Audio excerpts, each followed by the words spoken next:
recently what is happening in so-called Azad Kashmir, people are concerned about their life. 6,500 confirmed cases of, enforced disappearances of just Pashtun people.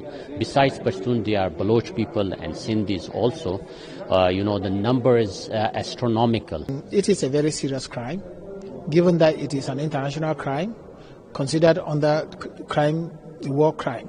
Pakistan is using force, brutal force against civilians, peaceful protesters. Most of them are killed. And then these people are dumped into mass graves, by the Pakistani army.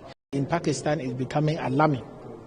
It's really becoming alarming. When we get the statistics, extrajudicial killings, torture, detention in unknown places. UN should intervene to protect the life of the Kashmiris who are living under Pakistani occupation. Cease. So we are here to seize our freedom. Is not easy to take.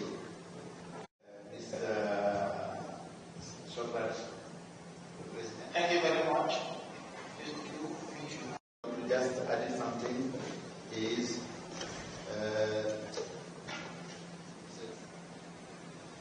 let me give the floor. Thank you very much. Actually, there are many people, they are disappeared. But recently, what is happening in so-called Azad Kashmir, people are concerned about their life. Because more than 12 people, they lost life since 29 September. Till now, we got reports from there, from media and social media.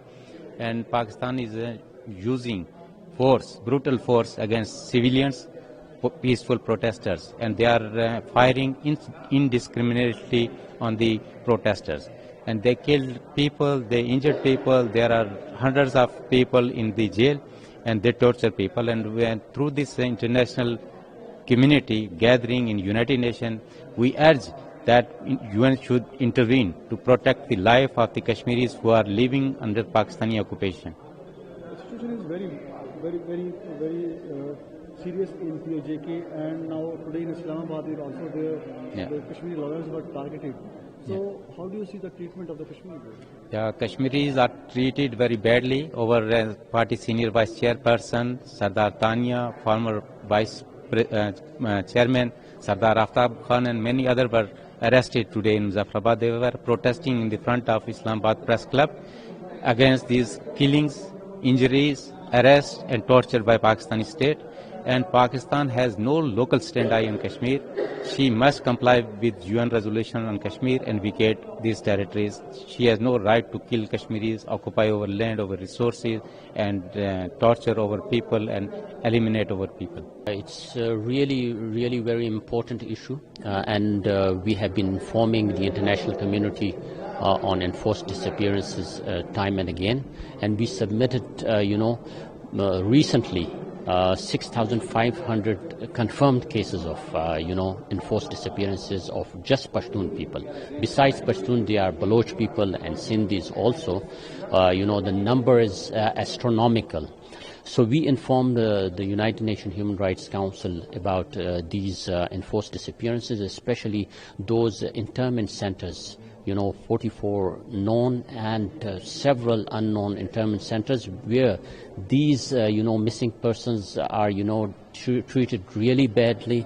They are tortured, and most of them are killed. And then these people are dumped into mass graves, by the Pakistani army.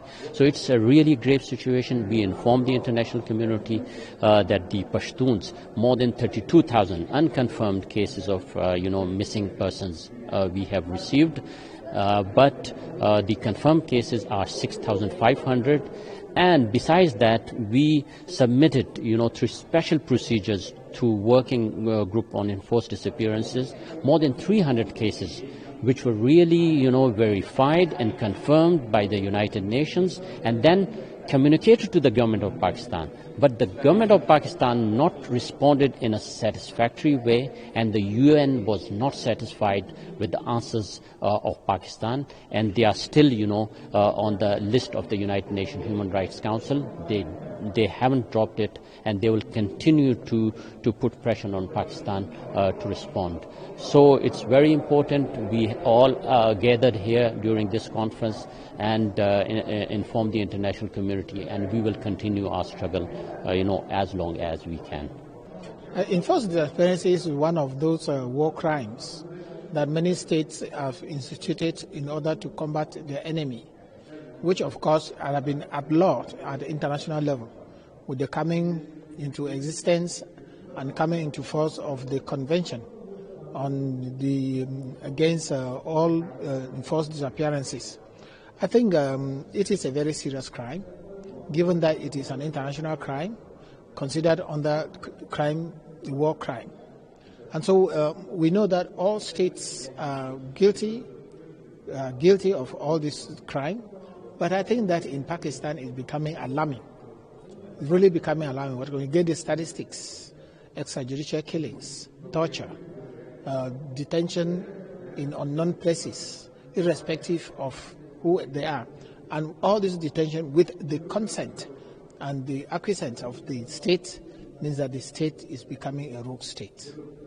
So how do you see the UN should intervene and stop all these enforced disappearances incidents? Of course, this is the primary duty of the UN, to intervene wherever human rights violation occurs in order to re-establish peace, because the UN was founded on the foundation that never again shall humans suffer the way it suffered from the First and Second World War, and never again shall people be killed.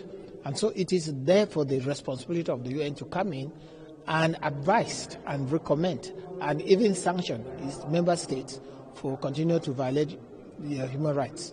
Because if they don't do this, it means that they will be failing on their duty to restore peace wherever it is threatened.